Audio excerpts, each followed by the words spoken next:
I've been sitting on something for the past couple of days, and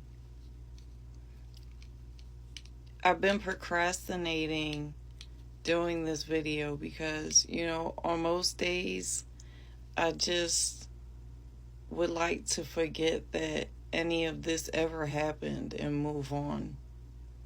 But, like there is no forgetting. There's no moving on.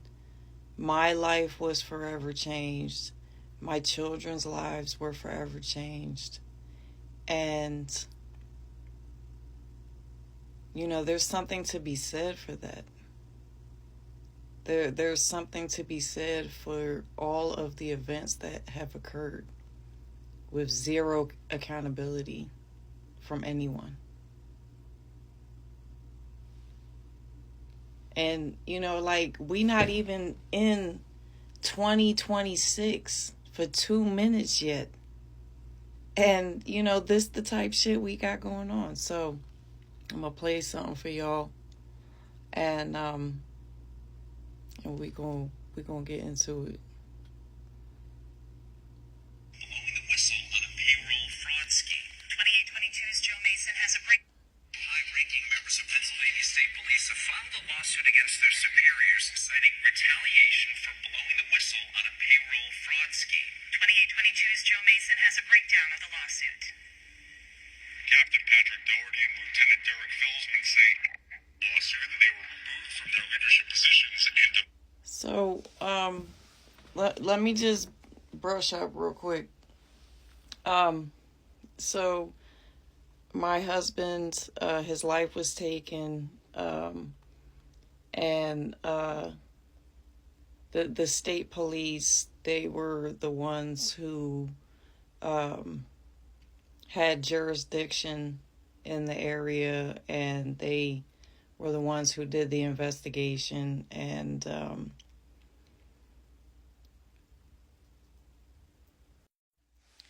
all right, sorry. The just thinking about it, really gets me in my feels. But so my life has not been the same since. To say that the whole situation was corrupted, I mean, that's just like, However, I've been harassed and stalked ever since.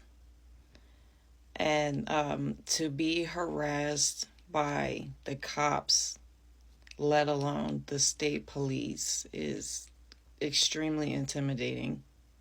I don't give a fuck what anybody says.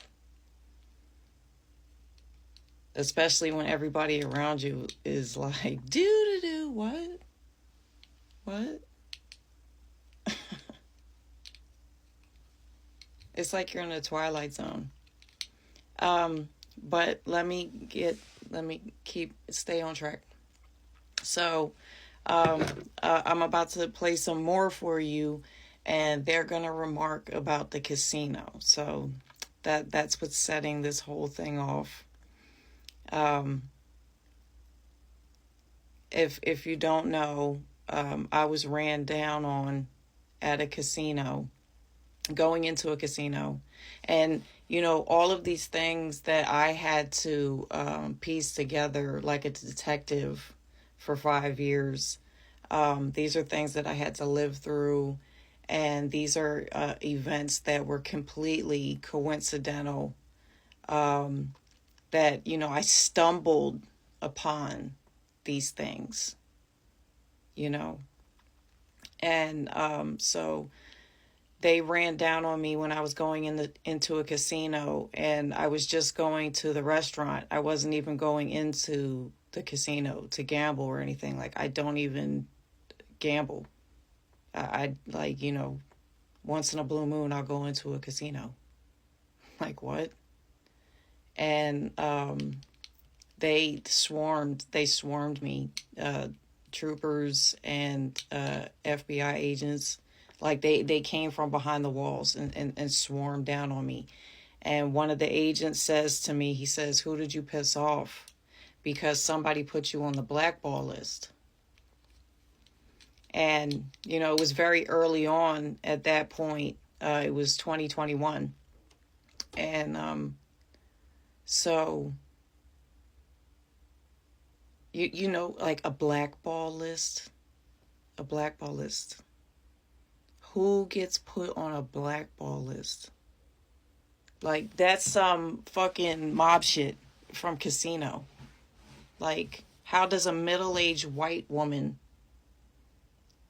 with 2 kids who minds her business and doesn't hardly ever come out the house or bother nobody, how does she get put on a blackball list? And, you know, there's so many more things that happened before that happened after that. And they had me listed as a 6-foot black man. And, you know, it was just one thing after another. And wait, hold on. So I'm going too fast. Let me play this for y'all. According to the lawsuit, Captain Patrick Doherty and Lieutenant Derek Feldman, formerly of Troop B, alleged they were retaliated against for blowing the whistle after identifying several shift falsifications, resulting in a 5% pay increase for 3 troopers this year. After reporting the fraudulent findings, both Doherty and Felsman claim in the lawsuit that both Major Norman Kramer and Lieutenant Colonel George Bivens, who will serve as acting colonel starting Wednesday, verbally harassed them, with Kramer allegedly saying, quote, "When they move you, I wonder where it will be. Probably the casino, because there's no captain there." Both Doherty and Felsman were moved to newly created positions. Like that's how smug and lawless this shit is. They have no problem with smearing it in your face. Their air of authority, their power, they dangle it right in your face. And so ultimately, who is responsible for all of this lawlessness? Who is responsible for this corruption and colluding and murdering and premeditated murder of people? And who is truly responsible for all this? And, you know, the governor of Pennsylvania, who doesn't seem to do diddly squat, is ultimately responsible. So let's get into that real quick. Damn, I'm running out of time.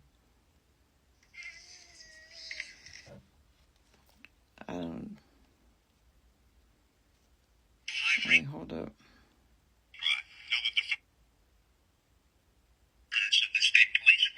Governor Josh Shapiro is also named as a defendant in this case for allegedly not upholding the law and allowing this to take place. Wait, what did they just say? He, Mr. Shapiro, Joshy Poo, he's a defendant in another case. Another fucking case. And what did they say he didn't do? Here, let's play that again. Let's see what he didn't fucking do. Long-standing veterans of the state police force. Governor Josh Shapiro is also named as a defendant in this case for allegedly not upholding the law and allowing this to take place. The 3 troopers. Not upholding the law and allowing this to take place. Yes. Somebody needs to answer for all of this. Somebody needs to answer. Ellen Greenberg, Hadassah Feinberg, Anthony Allegrini, Jimmy Flowers.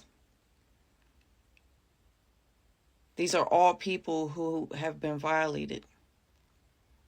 And that's not even like touching the list of people with zero accountability. No, somebody needs to be accountable.